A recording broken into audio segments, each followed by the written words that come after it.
It's the 90s in the Midwest USA, and one city is going through a major transition.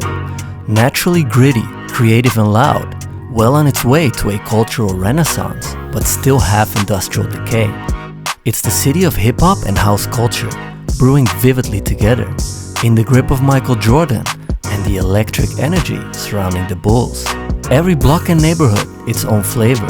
Here in Chicago, we find one scholarly kid, book bags heavy with textbooks and dreams alike. In this city's chaos, he found early inspiration, poetic, layered, socially conscious, and little did he know he would grow up to become one of the most visionary voices that hip-hop would ever produce.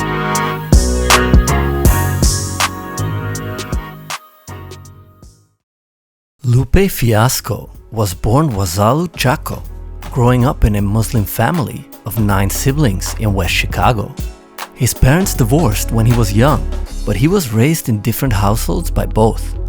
His father's wide array of interests in music, drumming, different cultures, and even MMA would influence young Lupe greatly.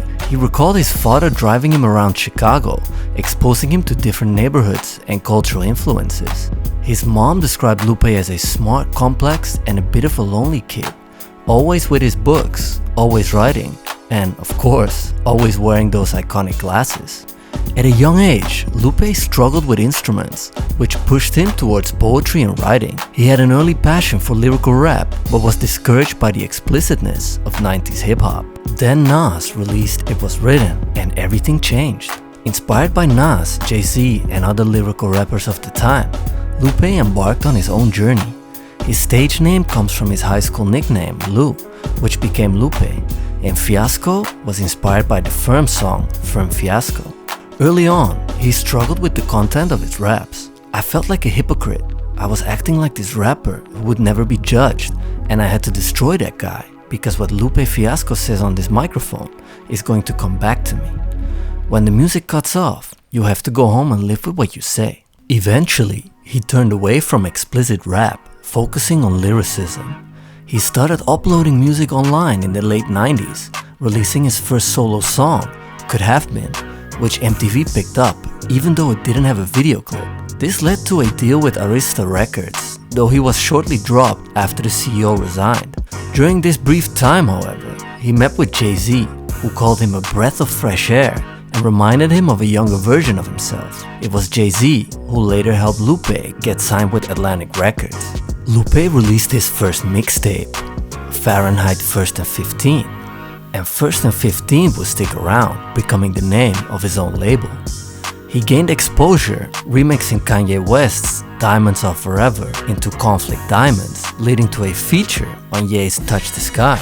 In 2006, Lupe released Kick Push, a song about two people sharing a passion for skateboarding, a topic rarely discussed in hip-hop.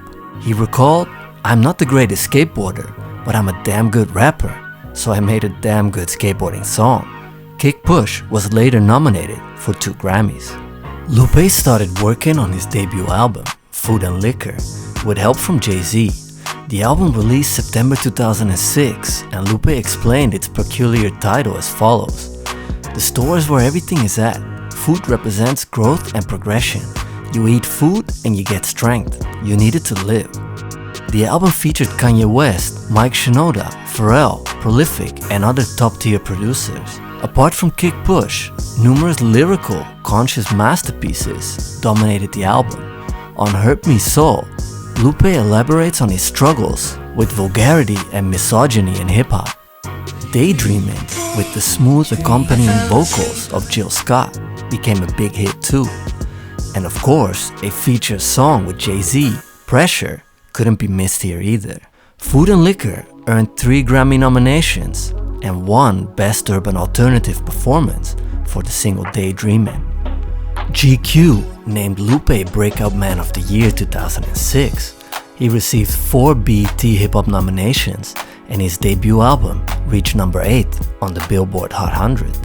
His follow-up, The Cool, in 2007, was a concept album about, interestingly, a hustler who dies and comes back, only to be robbed by the same gun that killed him. Despite no high-profile producers as Lupe quoted they were too expensive, the album performed very well, with the single Superstar reaching number 10 on the Billboard Hot 100. The single Paris Tokyo, inspired by his world tour between albums, became a fan favorite. But perhaps most notably, 2007 was the year that Lupe joined heads with Pharrell and Kanye West to found the hip-hop project, Child Rebel Soldier.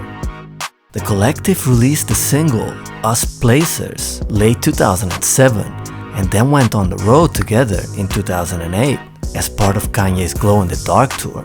They supposedly created multiple songs for the project that year, but as time progressed, nothing was really heard of or released by Child Rebel Soldier.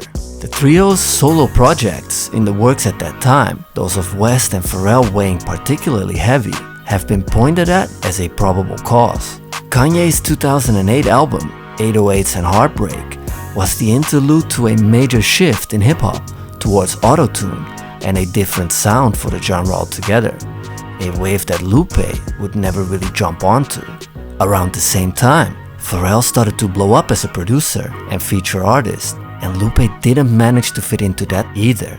And so, what could have become perhaps the craziest hip-hop collective in history never really came into existence.